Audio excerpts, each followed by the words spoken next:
যারা বলেন লোটে মাছ মানে লোট্টা মাছ খেতে ভালো লাগে না, একটা বাজে স্মেল আসে, আবার ভাজতে গেলে ভেঙে যায়, তাদের জন্য আজকের আমার এই রেসিপি লোটে মাছের ঝাল রেসিপি, মানে ঝাল ঝাল লোটে মাছ। সেটা আমি করে দেখাবো আমি যেভাবে করি। চলুন, বিসমিল্লাহির রহমানির রহিম। আসসালামু আলাইকুম সুপ্রিয় দর্শক, আমার কুকিং চ্যানেল দীপ কিচেনে আপনাদের সবাইকে স্বাগত। আজকে আমি করে দেখাবো লোটে মাছের ঝাল রেসিপি। চলুন তাহলে কথা না বাড়িয়ে রেসিপিটা শুরু করা যাক। লোটে মাছের মানে লোটে মাছ, লোট্টা মাছ যেই যাই বলুন, এই মাছের রেসিপিটা করার জন্য এখানে আমি 500 গ্রাম মাছ ভালো মতন কেটে ধুয়ে পরিষ্কার করে, ধোয়ার সময় আমি একটু লবণ মেখে আধা ঘন্টার মতো রেখে দিয়েছিলাম। তারপর 3-4 বার আরো ভালো করে ধুয়ে নিয়েছি। ধুয়ে নিয়ে তারপর একটু লবণ আর একটুখানি মরিচের গুঁড়া মেখে রেখে দিয়েছি। এটা মেখে রাখলে হয় কি, মরিচের গুঁড়াটা মিশিয়ে মাছটার থেকে 2 ঘন্টা আরো চলে যায়, সেই জন্য রেখে দিয়েছি। এখন আমি এটা সাইডে রেখে দিচ্ছি। আর মাছটা ভাজার জন্য এই দেখুন, মাছটা যাতে না ভেঙে যায় তার জন্য এখানে আমি হাফ কাপের মতন ময়দা নিয়েছি। এখানে আমি এখন সামান্য লবণ দিয়ে দিব, কারণ মাছটাতে কিন্তু লবণ আছে, এই জন্যই লবণটা অল্প দিলাম। আর দিয়ে দিব এখানে একটু, অনেকে হলুদ গুঁড়া দেন, হলুদ গুঁড়ার সাথে একটু মরিচ গুঁড়াও দিলে ভালো হয়, মানে স্পাইসি হবে, এই জন্য মরিচ গুঁড়াটা দিলাম। আমি একটু হলুদ গুঁড়াও দিয়ে দিচ্ছি সামান্য অল্প।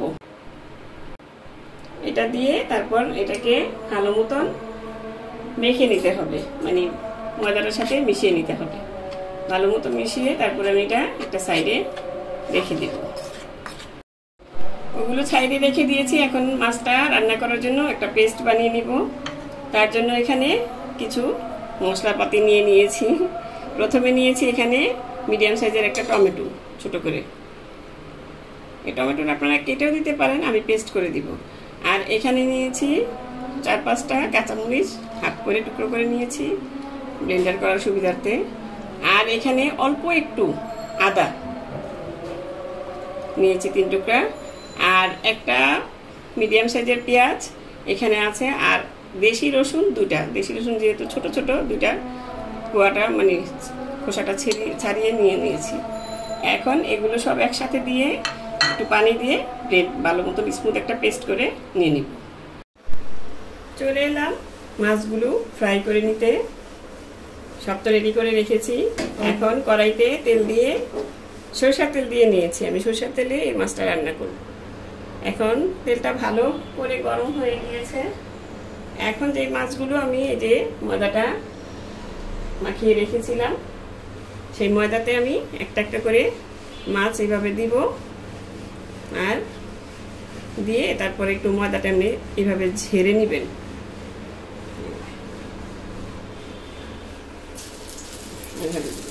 প্রথমে 1-2টা মাছ দিয়ে দেখবেন কড়াইতে ঠিক মতন।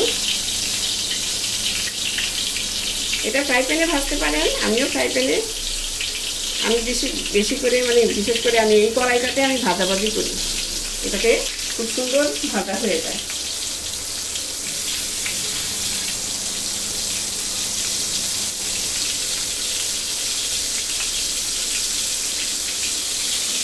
মাছটা দিয়ে সাথে সাথে তেলটা কিন্তু খুব গরম করে দিতে হবে। আর মাছটা দিয়ে সাথে সাথে নেড়ে দিবেন না, তাহলে কিন্তু মাছটা ভেঙে যাবে। চুলার আঁচটা মিডিয়ামে রেখে তারপরে হালকা মানে সুন্দর মতন আঁচ দিয়ে, জোরে আঁচ দিলে কিন্তু অনেক সময় মাছ পুড়ে যায়। এই জন্য মিডিয়াম একদম, তেলটা আপনি যতটুকু অতটুকু আঁচটা রাখবেন, তাহলে মাছটা সুন্দর মতন ভাজা হবে, সাইডগুলি আর পুড়ে যাবে না।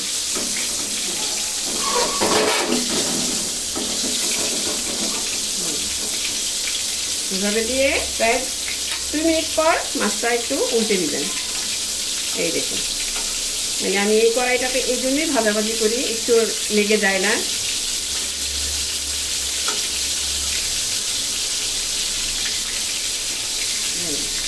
হালকা হাতে, মানে হালকা হাতে আছে না, হালকা হাতে উল্টে দিবেন। এই মাছটা কিন্তু এমনিতেই একদম নরম, অল্প নরম না, বেশ নরম। এটা এইভাবে সবগুলো মাছ আমি ভেজে নিব।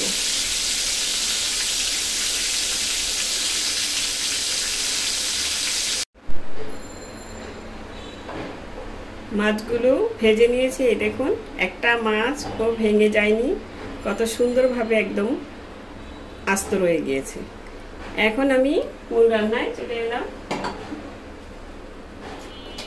আমি সেই তেলটাতেই তেল আর একটু অল্প তেল দিয়ে নিয়েছি,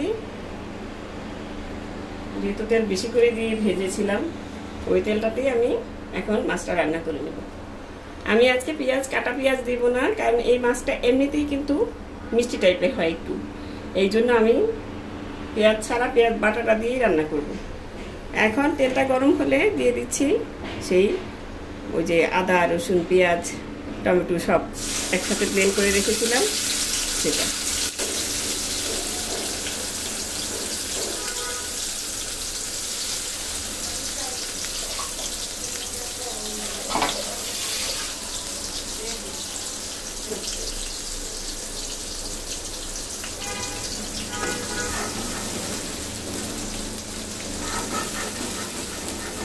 এখন এই মশলাটাকে কিছুক্ষণ আমি ভেজে নিব।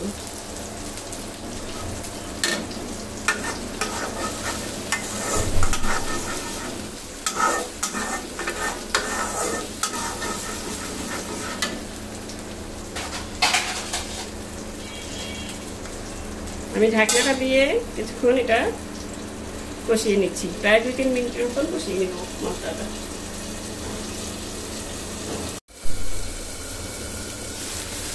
প্রায় 2 মিনিটের মতন কষানো হয়ে গিয়েছে।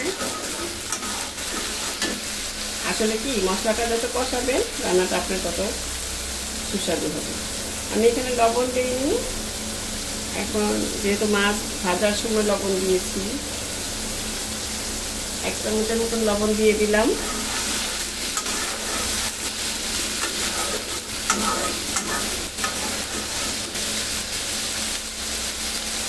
এখন এখানে কিছু গুঁড়ো মশলা দিয়ে দিব। যেহেতু এটা বলেছি স্পাইসি হবে, লোটে মাছের ঝাল, এখানে দিয়ে দিলাম। এই কাঁচামরিচ দেওয়া আছে, তারপর আমি প্রায় 1/2 টেবিল চামচের মতন, বেশি 1/2 টেবিল চামচ, প্রায় 1 টেবিল চামচের মতনই, মানে 1 টেবিল চামচ হবে না, 1/2 টেবিল চামচের থেকে একটু বেশি মরিচ গুঁড়ো দিয়ে দিলাম। আর দিয়ে দিলাম এখানে হলুদ 1 চা চামচ, কারণ মরিচটা কিন্তু ঝালের জন্য দেওয়া হয়, আর হলুদটা কিন্তু বেশি দিলে আবার আপনার একটা গন্ধ আসে। এখন এখানে সেই মিক্সি ব্যাটার ধুয়ে আমি একটু পানি দিয়ে দিলাম। মশলাটা কষাতে যতটুকু পানি লাগবে দিয়ে নেবেন। আর দিব এখানে ধনিয়া, জিরা সবই দিব। ধনিয়ার গুঁড়া দিয়ে দিলাম 1 চা চামচ, কারণ সামুদ্রিক মাছ এটা, যেহেতু এটা কিন্তু একটু এরকম একটা গন্ধ থাকে, সেই জন্য সব মশলা টশলা দিয়ে রান্না করলে ভালো লাগে। আমি মশলাটা জিরাটাও এখন দিয়ে দিব, এখানে 1/2 চা চামচ জিরার গুঁড়া দিয়ে দিলাম। আর অনেকে দেখি জিরা ধনিয়া দেয় না, কারণ মাছটাতে এমনিতে একটু আস্তে গন্ধ আছে, সেই গন্ধটার জন্য দিতে হবে। এখন নেড়ে চেড়ে মিশিয়ে আরো কিছুক্ষণ ঢেকে কষিয়ে নিব। প্রায় 5 মিনিটের মতন আমি মশলাটা কষিয়ে নিয়েছি। এই দেখুন মশলা থেকে তেল ছেড়ে দিয়েছে।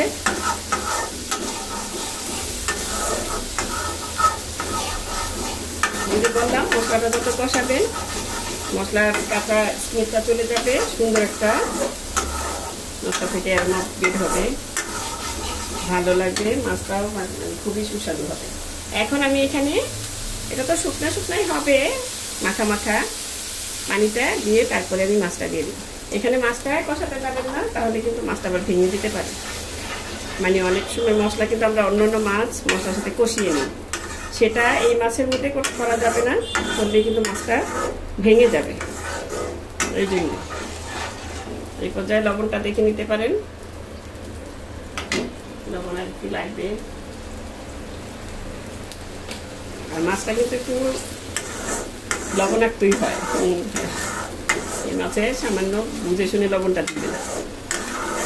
আর এই মাছটা আমি সরিষার তেলে রান্না করেছি, সরিষার তেলে ভালো লাগে, যেহেতু মাছটা একটু ওই যে বললাম এটা বাজে স্মেল আসে, সেটা কাটানোর জন্য মশলা মাখানো, আবার আপনি সরিষার তেল দিয়ে রান্না করা, সরিষার তেলের একটা নিজস্ব স্মেল আছে, সেটার জন্যই আপনারা চাইলে সাদা তেল দিয়েও রান্না করতে পারেন।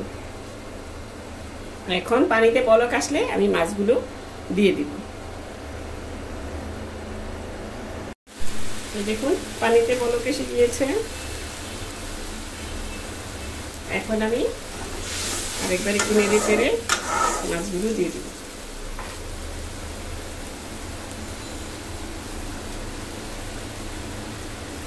আমি মাছটা একদম নরম, অনেক নরম, মানে কিরকম একদম বাচ্চাদের মতো নরম।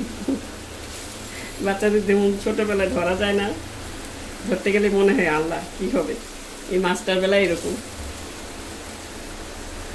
সবগুলি মাছ দেওয়ার পরে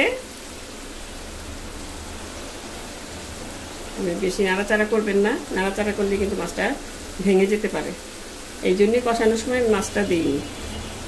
এখন আর যেহেতু ভাজা মাছ, এটা বেশি কষাতেও হবে না, বড় মাছ হলে কষানো যায়।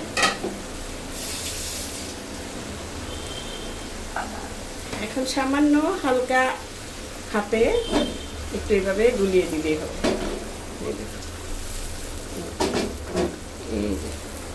হালকা হাতে একটু।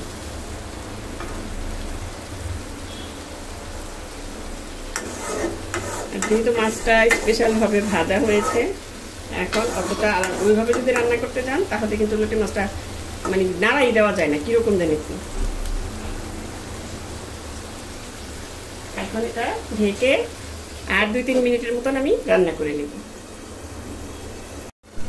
ওদিক দিয়ে মাছটা হতে থাক, এখানে আমি কিছু কাঁচামরিচ একদম ফেলে নিয়েছি, সেটা নামানোর আগে দিয়ে দিব। আর এখানে মানে দেশি বিদেশি ধনেপাতা আমি একসঙ্গে ধুয়ে রেখে দিয়েছি, এটা ভালো মতন কুচিয়ে তারপর মাছটা নামানোর আগে দিয়ে দিব। আমি 2 রকমের ধনেপাতা দিয়েছি, আপনারা যে কোনো 1 রকমের দিয়েও রান্না করতে পারেন। ধনেপাতাটা বেশি দিলে মাছটা ভালো লাগে। এই দেখুন মাছটা কিন্তু প্রায় হয়ে এসেছে। আমি এখন এখানে যে ধনেপাতাগুলো কুচি করে রেখেছি সেটা থেকে, যেটা বিদেশি ধনেপাতা বলেন, সেটা দিয়ে দিচ্ছি। কিছু ধনেপাতা এখন দিব, কিছু নামানোর আগ মুহূর্তে দিব। আর দিয়ে দিব সেই কাঁচামরিচ, এটা জাস্ট ফ্লেভারের জন্য, এটা ঝালের জন্য না, নামানোর আগে দিয়ে দেওয়া। আর যে ঝাল খেতে চান সে একটু আগে দিবেন, যেহেতু এটার মধ্যে কিন্তু অনেক কাঁচামরিচ বাটা, শুকনা মরিচ সবই দেওয়া হয়েছে। এখন ঢেকে আর 1 মিনিট পরে আমি নামিয়ে নিব। নামানোর আগে আমি কিছুটা ধনেপাতা আরও দিয়ে দেব। এই দেখুন আমার মাছ রান্না সম্পূর্ণ হয়ে গিয়েছে। আমি একটু ভুনাটা একদম মাখা মাখা ভালো মতন মানে ভাজা ভাজাই করে নিয়েছি। আপনারা চাইলে আরেকটু ঝোল রেখে নিতে পারেন। এখন চুলাটা অফ করে দিলাম, উপর দিয়ে একটু ধনেপাতাও ছিটিয়ে দিয়েছি পরে। এখন নামিয়ে পরিবেশন করে আপনাদের দেখাচ্ছি। তো হয়ে গেল আমার লোটে মাছের ঝাল, মানে লোট্টা মাছের ঝাল যে যেটাই বলেন। আমি এভাবে করে নিয়েছি, যেভাবে করেছি দেখুন কালারটাও কত সুন্দর এসেছে, খেতে কিন্তু খুবই সুস্বাদু হয়। এভাবে করে দেখবেন, আশা করি আপনাদেরও ভালো লাগবে। তো দর্শক আজ এ পর্যন্তই। রেসিপিটি ভালো লাগলে প্লিজ আমার চ্যানেলটি সাবস্ক্রাইব করে নিয়মিত চ্যানেলটির সাথে থাকবেন, সুস্থ থাকবেন, ভালো থাকবেন আর আমার জন্য দোয়া করবেন। আল্লাহ হাফেজ।